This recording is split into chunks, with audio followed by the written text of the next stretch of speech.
بسم اللہ الرحمن الرحیم۔ پہلا طریقہ طرق الوقایہ من نفسی، کچھ کام ہمیں کرنے ہیں، کچھ کام جو لوگ کرتے ہیں اس پہ بھی توجہ دینی ہے۔ ہمیں کیا کرنا چاہیے؟ سلسلہ صحیحہ کی روایت ہے 2310، رسول اللہ صلی اللہ علیہ وسلم نے فرمایا من اراد ان يعلم ما له عند اللہ فلينظر ما للہ عنده۔ میں اور آپ کیسے حسد سے بچ سکتے ہیں کہ ہم کسی کے ساتھ حسد نہ کریں؟ جو چاہتا ہے کہ وہ جان لے اللہ کے ہاں اس کا مقام کتنا ہے، تو کسی سے مت پوچھے، اپنے دل سے پوچھے اللہ کے فیصلوں پہ وہ راضی کتنا ہے۔ جب اللہ کے فیصلوں پہ راضی ہوگا حسد نہیں کرے گا۔ دوسری بات، صحیح الجامع کی روایت ہے 1630، سلسلہ صحیحہ 952، ان الرزق لیطلب العبد اکثر مما یطلبہ اجلہ۔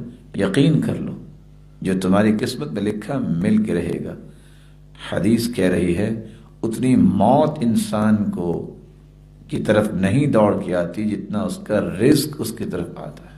تیسرا کام، سلسلہ صحیحہ کی روایت ہے 33، صحیح الجامع کی روایت ہے 8013، یبصر احدکم القذاة فی عین اخیہ وینسی الجزع فی عینہ۔ لوگوں کے عیب ٹٹولنے، لوگوں کی طرف توجہ دینے سے گریز کرو۔ اپنی آنکھ میں شہتیر نظر نہیں آتا اور لوگوں کی آنکھوں میں تنکا بھی نظر آتا ہے، مت اس کام کی طرف جاؤ، اپنے اوپر توجہ دو۔ اور چوتھا کام، ابو الدرداء رضی اللہ تعالیٰ عنہ فرمایا کرتے تھے ما اکثر عبد ذکر الموت الا قل فرح وقل حسد۔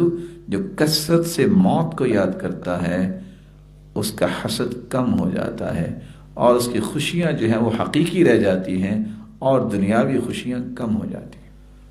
کچھ کام ہمیں ایسے بھی کرنے ہیں کہ لوگ ہم سے حسد نہ کریں۔ اس میں پہلا کام یہ ہے، صحیح الجامع کی روایت ہے 943، سلسلہ صحیحہ 1453، کوئی بھی کام کرو اس کو چھپا کے کرو، اللہ تعالیٰ سے مدد مانگو۔ استعینوا علی انجاح الحوائج بالکتمان فإن لکل ذی نعمت محسود۔ اپنے کاموں کو کامیاب کروانے کے لیے اللہ سے مدد طلب کرو چھپا کر، کیونکہ ہر نعمت کا کوئی حاسد ہوتا ہے۔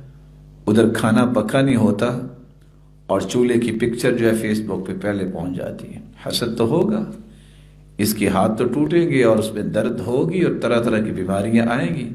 انہوں نے کون سا دیکھ کے ماشاءاللہ تبارک اللہ پڑھنا ہے؟ کھانا سفرے پہ لگا اور پکچر لی اور فٹ فیس بک پہ لگا دی، کیا ضرورت ہے؟ کیوں لوگوں کو حسد کی اس بیماری کی طرف دعوت دیتے ہیں؟ ابھی کچھ کیا نہیں ہے، پہلے سے لوگوں کو کہہ دیا کہ میں نے یہ کر دینا اور وہ کر دینا ہے، پتہ اس وقت چلتا ہے کچھ بھی نہیں ہوا۔ ناکامیاں کیوں ہوتی ہیں؟ جب اس حدیث کی مخالفت ہوتی ہے۔ دوسرا کام، یہ دعا سیکھنی چاہیے، یہ دم اور دعا یاد کر کے اسے انسان کو پڑھنا چاہیے۔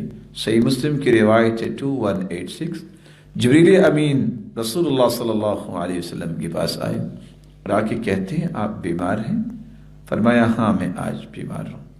تو جبریل امین نے دم کیا اور فرمایا بسم اللہ ارقیک من کل شیء یؤذیک من شر کل نفس او عین حاسد اللہ یشفیک بسم اللہ ارقیک۔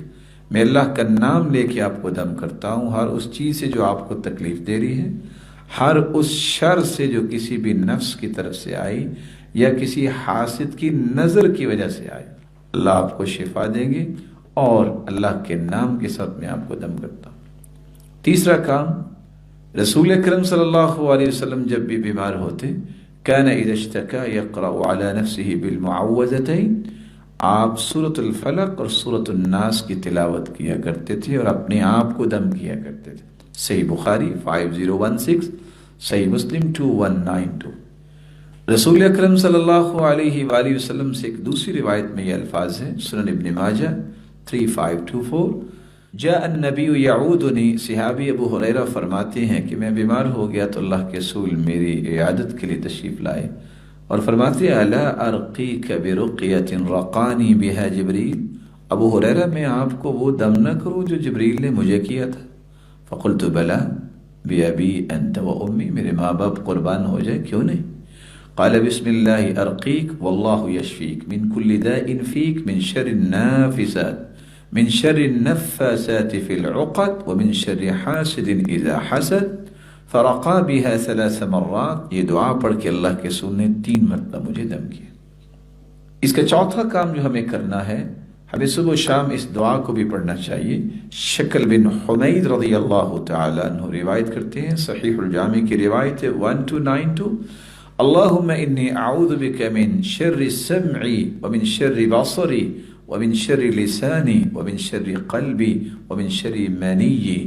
اے اللہ میرے کانوں کی شرارت سے مجھے محفوظ فرما، میری آنکھوں کی شرارت سے، میری زبان کی شرارت سے، میرے دل کی شرارت سے اور میری قوت باہ کی شرارت سے مجھے محفوظ فرما۔